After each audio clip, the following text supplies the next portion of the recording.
ಈ ಬಳ್ಳಿನ ಮಧುಮಾಲತಿ ಅಂತ ಹೇಳ್ತಾರೆ. ಇಂಗ್ಲೀಷ್ನಲ್ಲಿ ರಂಗೂನ್ ಕ್ರೀಪರ್ ಅಂತ ಕರೀತಾರೆ. ಈ ಹೂ ನೋಡೋಕ್ಕೆ ದೂರದಿಂದ ಪಿಂಕ್ ಕಲರೇ ಕಾಣಿಸ್ತಾ ಇರುತ್ತೆ, ಆದರೆ ಇದು ಒಂದು ದಿನದಲ್ಲಿ 3 ಕಲರ್ನ ಚೇಂಜ್ ಮಾಡುತ್ತೆ. ಈ ಹೂ ಅರಳೋದೇ ಸಂಜೆ ಟೈಮಲ್ಲಿ, ಹಾಗಾಗಿ ಇದನ್ನು ಕನ್ನಡದಲ್ಲಿ ಸಂಧ್ಯಾ ರಾಣಿ ಅಂತ ಕೂಡ ಕರೀತಾರೆ. ಸಂಜೆ ಹೂ ಅರಳಿದಾಗ ವೈಟ್ ಕಲರ್ ಇರುತ್ತೆ, ಅದೇ ಹೂವು ಮರುದಿನ ಬೆಳಗ್ಗೆ ಲೈಟ್ ಪಿಂಕ್ ಆಗಿರುತ್ತೆ, ಮಧ್ಯಾಹ್ನದಷ್ಟರೊಳಗೆ ಡಾರ್ಕ್ ಪಿಂಕ್ ಆಗಿರುತ್ತೆ. ಹೀಗೆ ಒಂದೇ ದಿನದಲ್ಲಿ 3 ಕಲರ್ ಆಗಿ ಚೇಂಜ್ ಆಗುತ್ತೆ. ಇದ್ರ ಹೂವು ಬಂಚಸಲ್ಲೇ ಬರುತ್ತೆ. ಈ ಗಿಡನ ನೀವು ಕಟ್ಟಿಂಗಿಂದ ಬೆಳಿಬೋದು, ಯಾವ ರೀತಿ ಮಣ್ಣಲ್ಲಿ ಬೇಕಾದರೂ ಬೆಳಿಬೋದು. ಈ ಮಧುಮಾಲತಿಯಲ್ಲಿ ಹೈಬ್ರಿಡ್ ಕೂಡ ಬರುತ್ತೆ, ಆದರೆ ಹಳೆ ಜಾತಿ ಗಿಡ ಇದೆಯಲ್ಲ ಅದರಲ್ಲಿ ಸುವಾಸನೆ ತುಂಬ ಚೆನ್ನಾಗಿ ಬರುತ್ತೆ.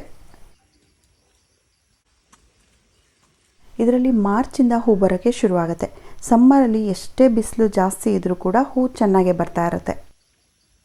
ಮನೆ ಹತ್ರ ಆರ್ಚ್ ರೀತಿ ಅಥವಾ ಚಪ್ರದ ರೀತಿ ಏನಾದರೂ ಇದ್ದರೆ ಈ ಬಳ್ಳಿನ ನೆರಳಿಗೋಸ್ಕರ ಬೆಳೆಸ್ಕೋಬಹುದು.